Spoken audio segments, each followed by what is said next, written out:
Okay, today I'm going to show you how to create a kind of scatter explosion type of effect on one of your photographs. This works particularly well with an image where you've got kind of something in the centre of the photograph, like a flower or a person or something, but you can use it on try it on any photograph. Okay, so first of all I'm going to choose a photograph that kind of looks like it might suit this technique.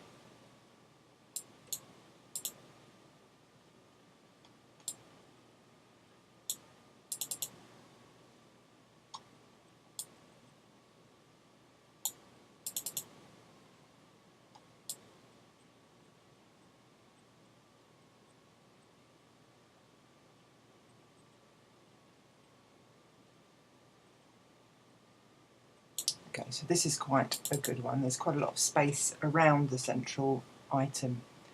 The first thing that we need to do once you've found your image is to select the actual kind of part of the image that you want to do the effect on. So for this I'm going to use the magic wand tool. You can use any selection method that you wish. So if you wanted to use the polygonal lasso tool and draw around the selection, then that's absolutely fine. But I think for this one, the magnetic lasso, magic wand tool is probably going to work quite well. So magic wand, you can change the tolerance on here so that when you click it will select things that are similar. The higher the tolerance, the more likely it is to select more of the item. So for example, I'll show you. Start actually drawing, you can see that it's selected this bit here. If we increase the tolerance, so I'm just going to deselect that to say 100, then you will see when I click on there it selects a lot more of the subject. So that's fine in this case. Now you can see that parts of the subject are not selected. So what you can do is if you click Shift, you'll see a little plus sign comes up, and then if you click on those areas you can see that they will be selected too. Now in doing that you'll probably notice that some of the background area has now been selected which we don't want. So what I'll do now is change the tolerance back down, maybe to 60, and then press Alt and you'll see a little minus comes up, and then you just click and it will deselect the bits that you don't want selected. So it can be a little bit fiddly, and it doesn't work for all images, especially if you've got quite a lot of kind of not so much contrast between the thing that you're selecting and the background. Now here I need this bit selected in again, so I'm going to click the Shift key, try and bring that back in, and we're just slowly getting there. A bit more here. Maybe change this down a bit more.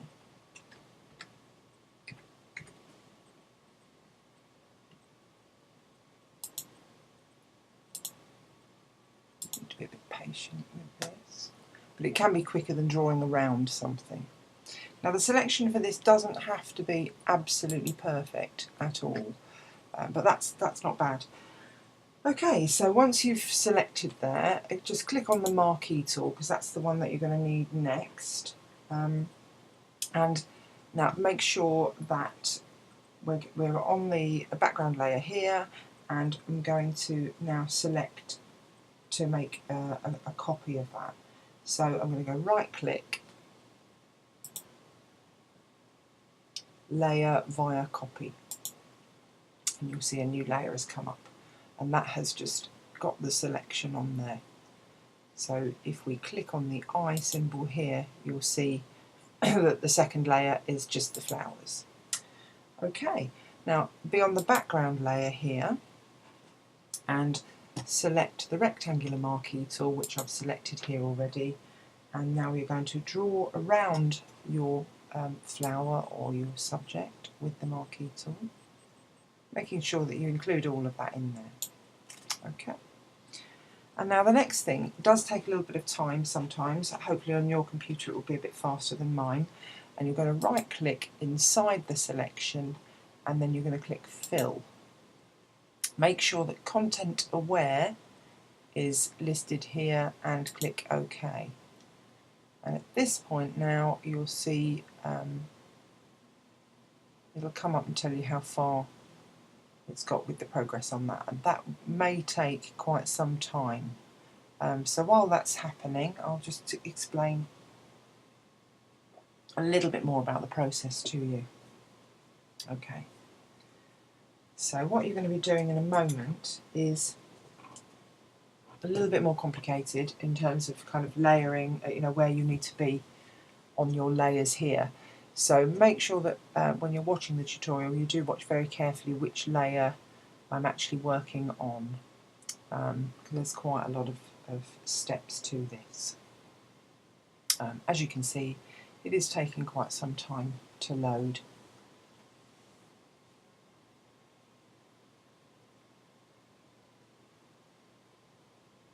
Okay, maybe while you're waiting for this to load, might be a good time to have a look through your photographs and see which one might be most appropriate for this technique. As I said, something ideally where you've got a fairly plain background and quite a kind of obvious, striking sort of portrait or object in the middle. And what's going to happen is you're going to be kind of creating a scatter effect, almost as though the flower or the object is breaking up, and creating a kind of explosion effect.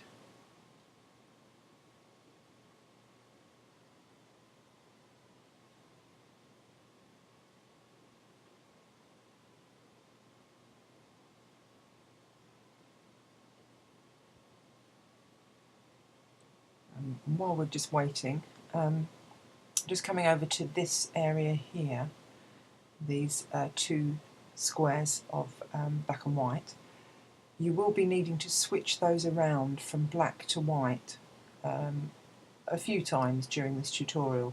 So that's where they're located, and you'll see there's a kind of curvy arrow just above there. If you click on that, that's the thing that will swap those around. So that's quite useful to know. And then the other tool you're going to need is the paint bucket tool, which is this one. If that tool isn't showing, it might be that the gradient tool is showing, which is just a rectangle with a kind of shade in there. Then just click and hold on the tool and the paint bucket tool should come up there, and just click on that. And that applies to any of the tools, so there are tools hidden under all of these that you can access.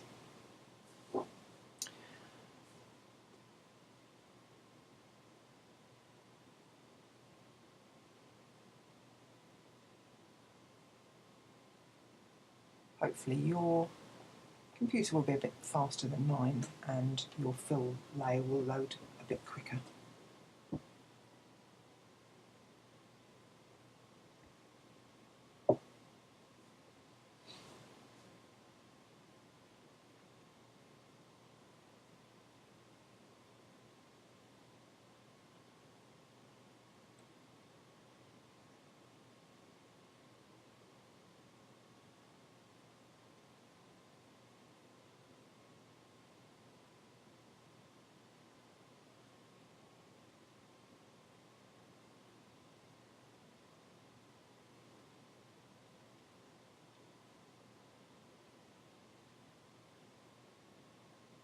Suggest with this, as it is taking so long, if you just move to the part of the tutorial where this is complete, and then you'll be able to actually see the next stage much more quickly rather than waiting for this to happen.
Okay, so we're ready. So you can now see, if you click on the eye symbol here to click off the layer 1, you'll see that it's kind of replaced the background layer with similar sort of colours to what's underneath the flowers.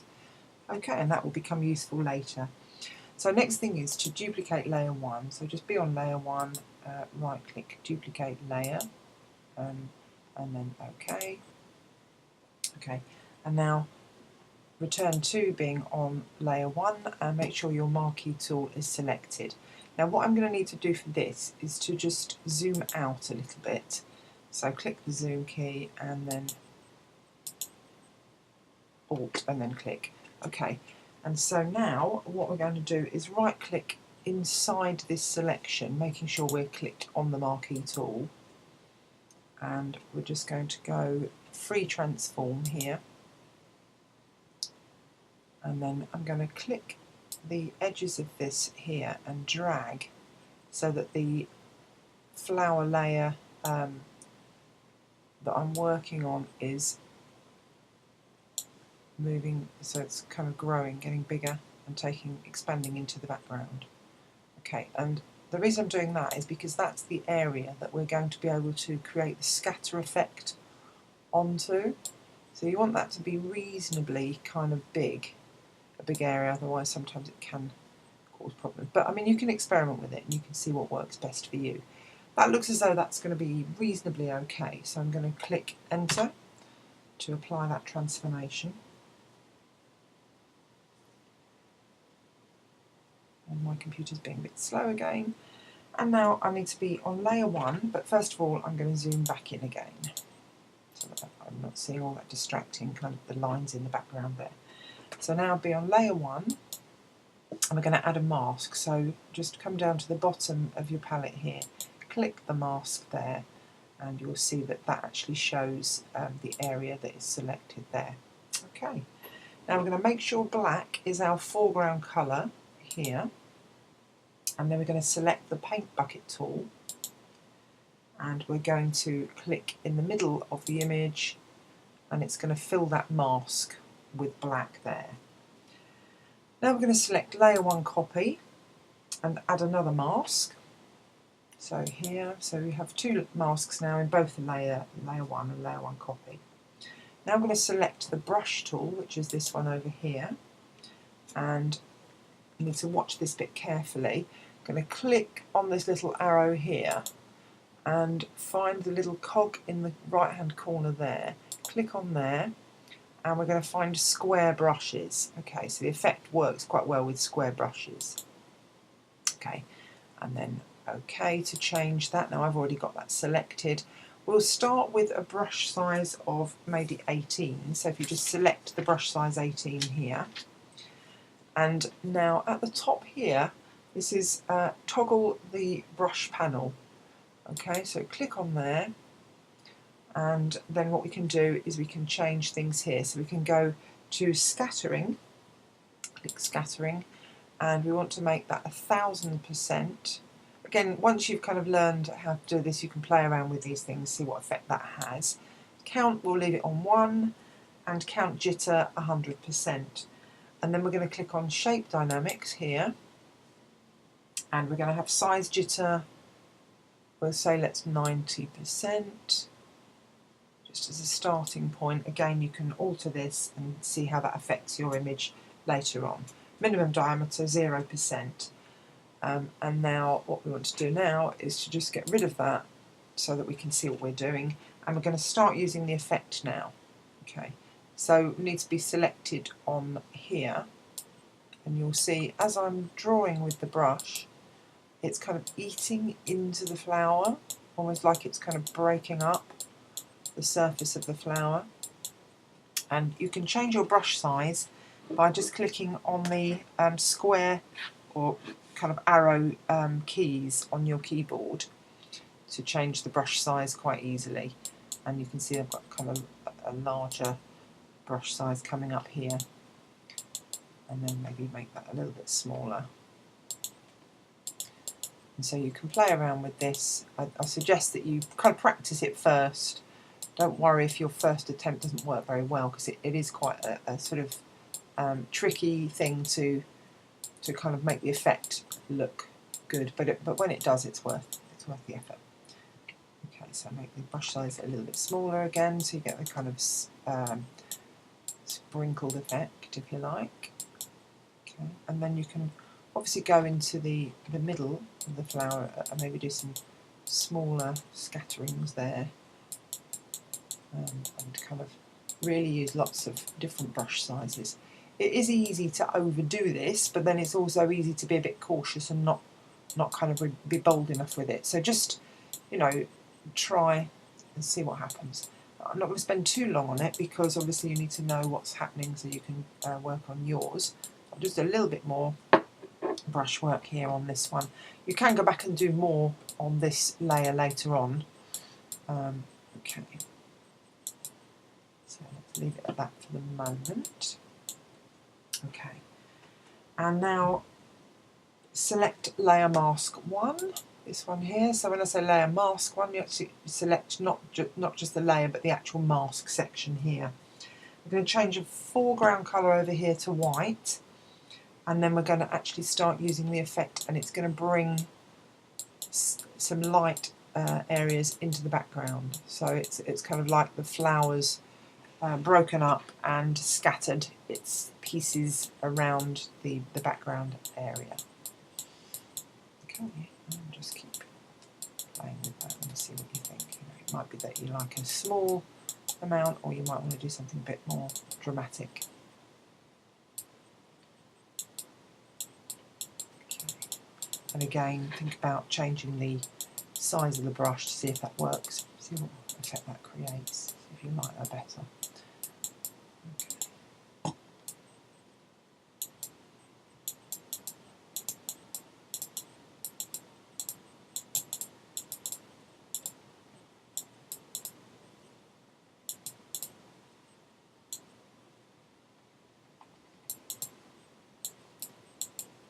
Sometimes it's difficult to remember which areas are available for the sort of scattering effect. So what you could do is just click off here, so this one, and then, you know, click various of the eye symbols off and see, you know, what is actually happening without the background layer there.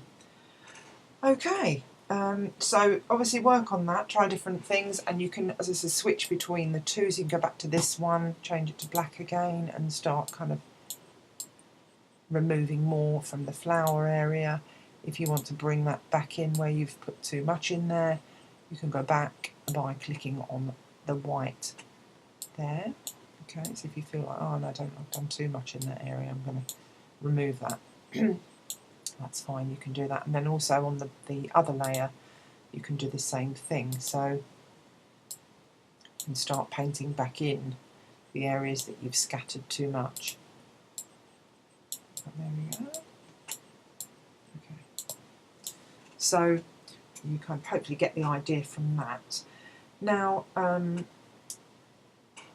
next thing you can do, if you select the layer mask here, layer mask 1, which we're on already, click FX at the bottom, and then blending options, and then if you click on drop shadow, then you can create a kind of shadow effect on your scatters, on your scattered pieces, by altering the distance and the angle of the scatter as well, and see kind of what effect that can create too. See what you think about that. So things, you know, just experiment with things like that, see how that works. Once you've actually done all of that, what a nice thing to do is, once you're happy with everything, is to flatten the image, layer flatten image, so that the whole thing becomes one. You get rid of your layers, again, might take a little time, that's it. And then you can go to filter, stylize, wind. Okay. And then you can kind of create an effect as though it's kind of moving by just changing this slightly. I'll just go for something quite extreme, see how that looks. And you'll see it's kind of given a sort of moving effect. it sort of shows better if I zoom in a bit. Now you can see it started to sort of affect the areas here. Now you could do this, try doing that on the separate layers and see how that works. If you feel, oh, that's not enough, I'd like more, then you can just keep adding on top of that. So go to Wind again and then increase that again. And so you're kind of creating the effect on top of the effect, if you like. Yes, it's more dramatic. That's actually quite nice now.